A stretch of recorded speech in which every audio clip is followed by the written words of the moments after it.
Es un gusto saludarles. Me presento. Soy Luz Bertila Burgueño Duarte, doctora en Derecho, actualmente profesora e investigadora en la Facultad de Derecho Tijuana, en la Universidad Autónoma de Baja California. Los siguientes minutos los invertiré en reflexionar en torno al tema, nada nuevo, por supuesto, pero aún de importantes análisis, que es el vientre sustituto, respecto del cual me planteo la pregunta si estamos en un tema de derechos reproductivos o bien en un tema de violencia de género, en donde el cuerpo de las mujeres sigue cosificándose y sigue siendo un rol de explotación. En este sentido, podremos identificar en primer término algunas de las definiciones y poner en contexto la diferencia que estriba entre la gestación sustituta y la gestación subrogada.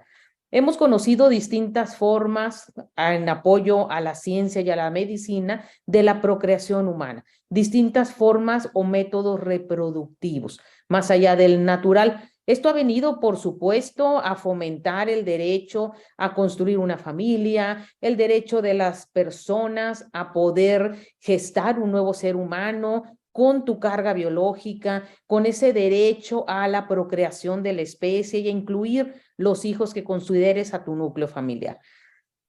Uno de los principales debates es si esta gestación sustituta y gestación subrogada se encuentra dentro de esta gama de distintas formas de reproducción humana. Veamos entonces qué es lo que entendemos por cada uno de estos temas. Me voy a referir a lo establecido por el Código Civil de Tabasco en su artículo 380 bis. Nos dice, primer punto que es de análisis, gestación por contrato. Y admite las siguientes dos modalidades. Primero, ¿por qué por contrato? Porque finalmente la única regulación con la que contamos en nuestro país es en materia civil, solamente en el Código Civil de Tabasco y en el Código Familiar de Sinaloa. Entre ambos hay ligeras diferencias, por lo que ahorita simplemente aludiré a estas dos definiciones. Por gestación subrogada se entiende cuando la gestante sea inseminada aportando sus propios óvulos y que después del parto entregue al recién nacido a la madre contratante mediante la adopción plena. Esto es, la mujer que presta su vientre sí cede su óvulo, de tal suerte que si hay un vínculo biológico y una relación de maternidad con el nuevo producto, por eso la entrega de este nuevo ser humano a los padres contratantes opera bajo la adopción plena. La siguiente forma de gestación es la sustituta, que creo que es la que causa mayores complejidades y más análisis en estos minutos. Aquella que implica que la gestante sea contratada exclusivamente para aportar en su vientre un embrión obtenido por la fecundación de gametos de la pareja o personas contratantes. En este caso, la mujer gestante no tiene ningún vínculo genético con el producto. Es en donde se hace la homologación a una incubadora. Únicamente presta su vientre, no hay relación genética con el producto y el óvulo puede ser de la mujer contratante o de una tercera, en el caso que haya dos hombres, una pareja de dos, un matrimonio, una pareja de dos hombres, un hombre que contrate este vientre sustituto. Teniendo en contexto estas dos referencias, como les comentaba, uno de los principales retos que tenemos en nuestro país es definir. ¿Queremos prohibir o debemos normar adecuadamente? Porque no hay una normatividad nacional eficiente en el tema. Estos dos códigos civiles que en el ámbito de lo civil tienen muchas debilidades, muchas aristas sueltas que dejan al abandono la protección de muchos derechos, sobre todo del recién nacido y, ¿por qué no?, de la mujer gestante. Aunque no hay normatividad nacional, es relevante tomar en cuenta lo establecido por la Convención de Derechos del Niño de UNICEF, que está suscrita por nuestro país.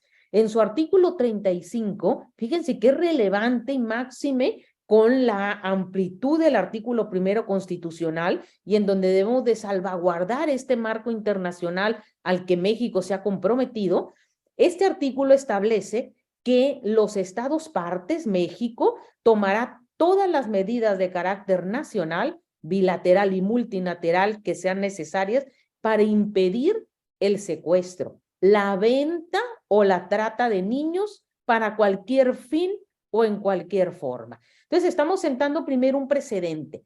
Hay algo que tutela el derecho de la niñez y aquí el centro son estos nuevos seres humanos que pudiéramos decir se están generando, se están diseñando, aunque suene fuerte la palabra, a modo, a capricho, a voluntad, a mejorar especie, a querer los colores que quiero, en fin, no en todos los casos, pero hacia allá va esta evolución. Esto está prohibido cuando hablamos de derechos de la niñez. Otro punto relevante cuando hablamos de los riesgos que implica no tener una normatividad adecuada es cuando atendemos a la Ley General para prevenir, sancionar y erradicar los delitos en materia de trata de personas.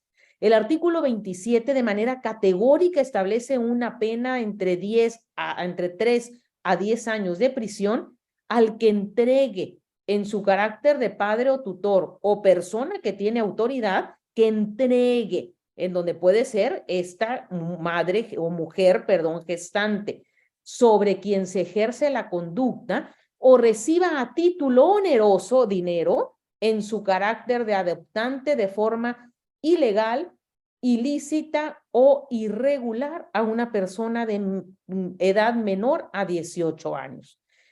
Aquí podemos tener algunos casos en donde se está incurriendo en trata de personas. Obviamente el punto discutible es si esto está siendo ilegal. Diríamos, en México no es ilegal porque no está prohibido. ¿Es ilícito? Pues dependiendo si hay un dolo, hay una voluntad no permitida respecto de para qué se quiere ese nuevo ser humano. Irregular, híjole, aquí yo creo que tiene mucho más significado decir, ¿es irregular? Pues cuando hay antinomias, cuando hay vacíos normativos, hablamos de una irregularidad de la ley. Aquí los siguientes apartados de este artículo dan una gama de oportunidad para quienes van a utilizar esta gestación, porque si dice, cuando esta conducta sea irregular, se declarará nula la adopción, pero en el siguiente y último párrafo del artículo nos dice, pero cuando haya buena fe y se quiere integrar a este ser humano al núcleo de la familia, entonces sí lo vamos a permitir. ¿Se fijan cómo hay también criterios de que no lo permito, pero a veces sí, y cuando no tenemos una normatividad que regule de forma categórica, pueden quedar muchos vacíos? ¿Cuáles son los alcances de un contrato civil? Un contrato, para empezar, nos habla de un objeto a ser contratado, un objeto respecto del cual se va a dar la voluntad de las partes. Bueno, aquí el objeto es el nuevo ser humano. Este contrato civil que se hace ante la normatividad, repito, que ahorita tenemos en Tabasco y en Sinaloa, nos dice que para el vientre subrogado se tendrá la adopción plena. La mujer gestante es madre porque ella puso su material genético, puso su óvulo y da a su hijo en adopción plena. La otra forma que contempla esta legislación civil es realmente la entrega y comercialización del nuevo ser humano, porque como dijimos anteriormente, la mujer gestante no tiene ningún vínculo genético con el producto.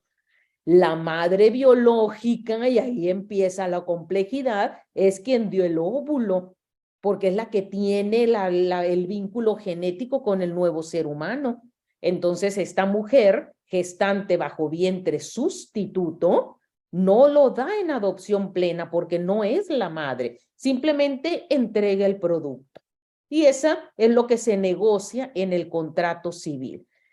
Dos cuestiones relevantes y críticas en el contrato: la forma de rescindir el mismo o el incumplimiento de este. Se establecen varias formas de rescisión del contrato, pero aquí estamos hablando que habrá etapas en la gestación en donde ya pueda ser imposible hablar de rescisión, porque ya no podemos regresar el tiempo atrás cuando ya se está gestando el producto.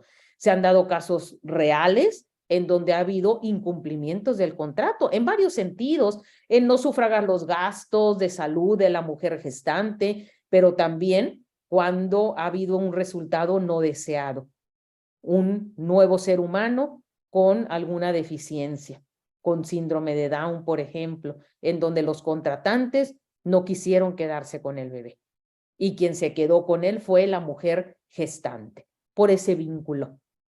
Y nos tenemos que preguntar, ¿cuál es la suerte del objeto del contrato? Y objeto entre comillas, porque estamos hablando de un ser humano.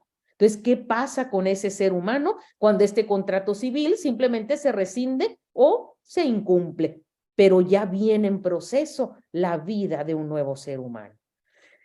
Con esta y otras cosas tenemos una clara debilidad en que la normatividad de la que pende el tema en nuestro país solamente sea civil. Esto tiene alcances en algunos tipos penales. Enunciamos en este momento 3. Nos podemos cuestionar cuál es el alcance de la maternidad biológica o la adoptiva en el homicidio en razón del parentesco, consanguíneo y no consanguíneo. Por ejemplo, aquí en Baja California, para un homicidio agravado en razón del parentesco consanguíneos a los padres de sangre, oscila entre 20 y 60 años. Pero cuando es no consanguíneo, esto es a los padres adoptantes, oscila entre 16 y 30. Fíjense qué diferente. Si se priva de la vida a la madre biológica, te imponen entre 20 y 60 años. Pero si privan de la vida a la madre adoptante, es entre 16 y 30. Entonces, sí tiene sentido tener muy claro quién es la madre biológica y por qué entonces este nuevo ser humano ya no tiene madre biológica y nada más tiene madre adoptante, o si conserva ambas.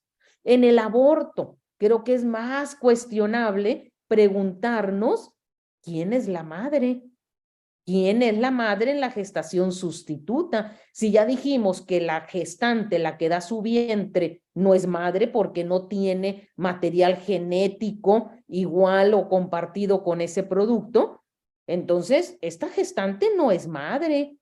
Y lo será la contratante, la mujer contratante, pero ¿y si ella no puso su propio óvulo, nada más está contratando el vientre para implementar el óvulo fecundado de otra mujer? Pues tampoco es madre de ese producto. Entonces, ¿quién lo es? ¿La que se dio el óvulo?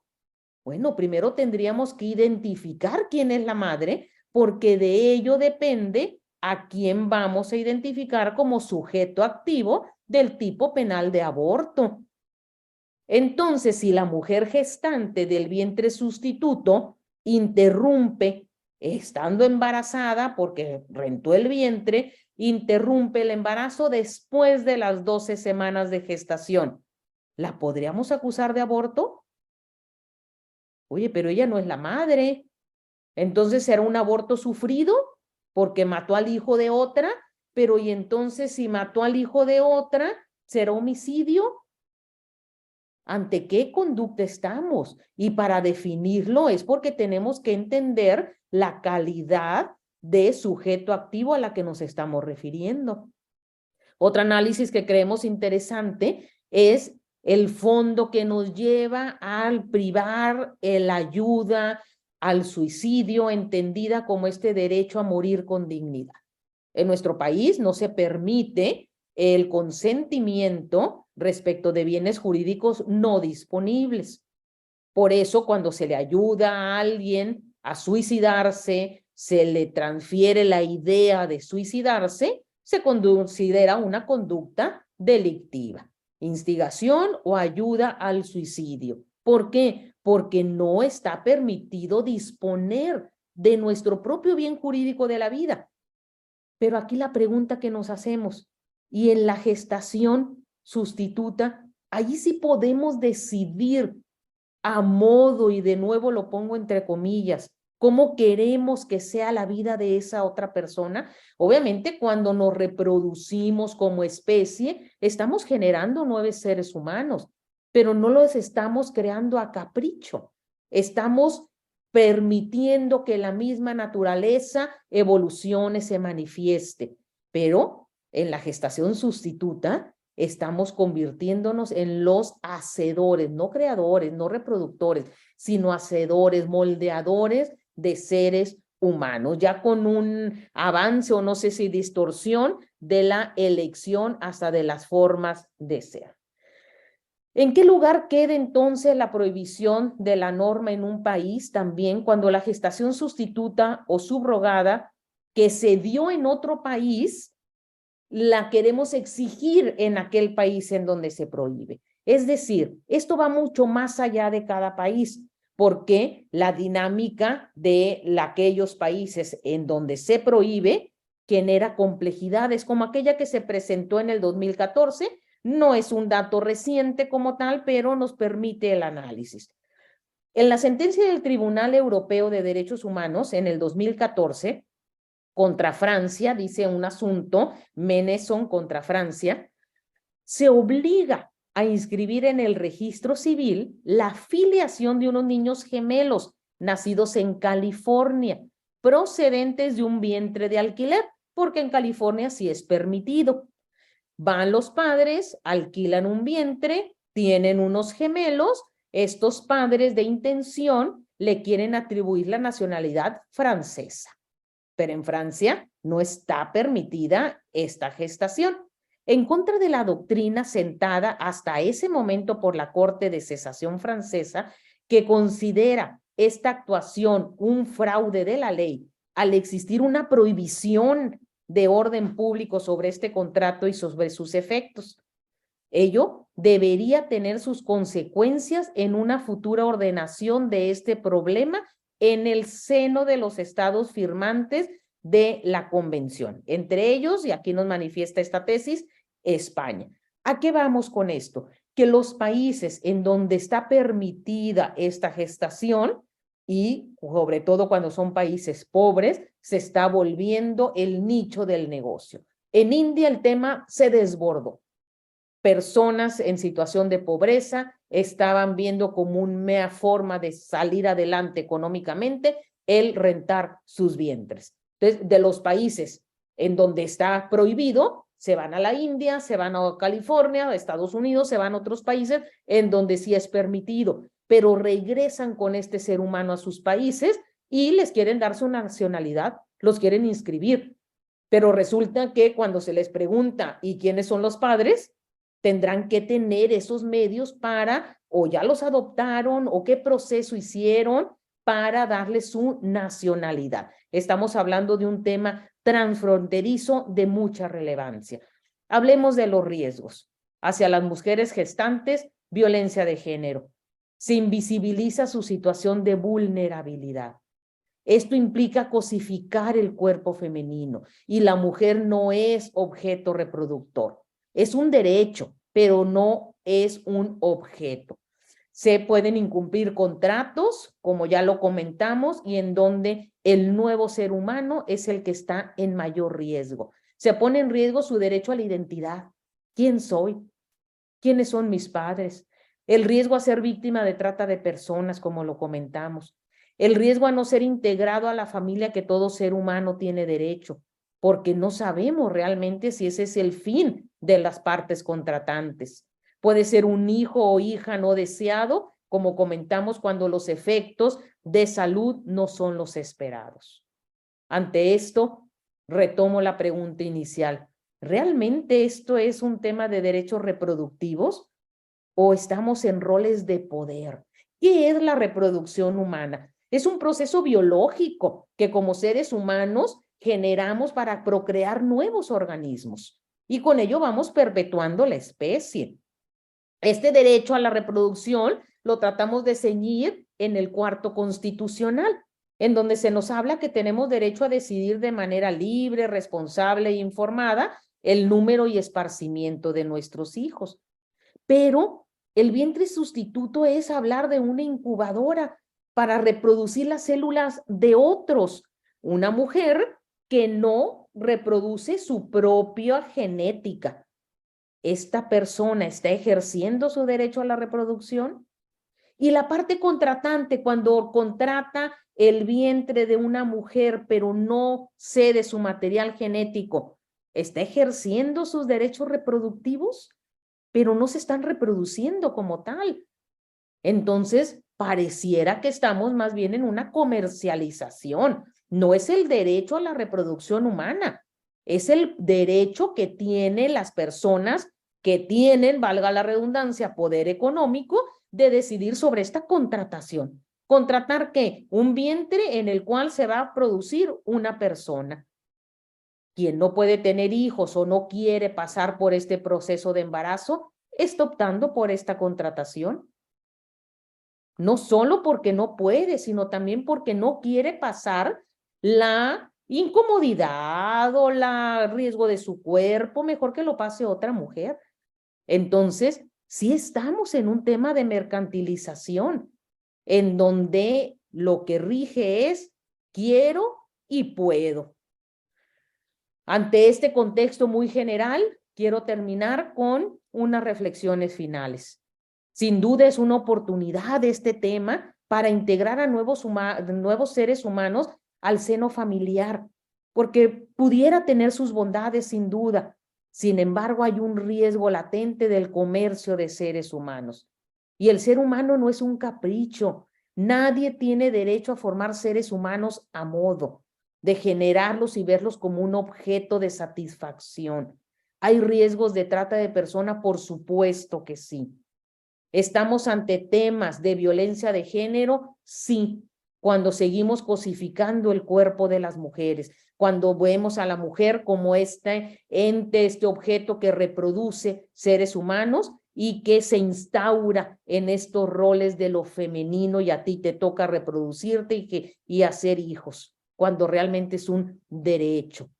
Estamos hablando de la intersección de muchas situaciones de vulnerabilidad de estas mujeres que están prestando sus vientres. Hay situaciones de pobreza, de educación, de falta de acceso al trabajo, etcétera. Eso es lo que se tiene que visibilizar, porque los roles de poder del quiero y puedo están pisoteando estos cuerpos, están valiéndose de los cuerpos para armar sus munditos felices, entre comillas. Y repito, el ser humano no es un objeto que se puede hacer a modo. Entonces, tendríamos que responder de una manera seria si realmente la gestación sustituta es un tema de derechos reproductivos o no.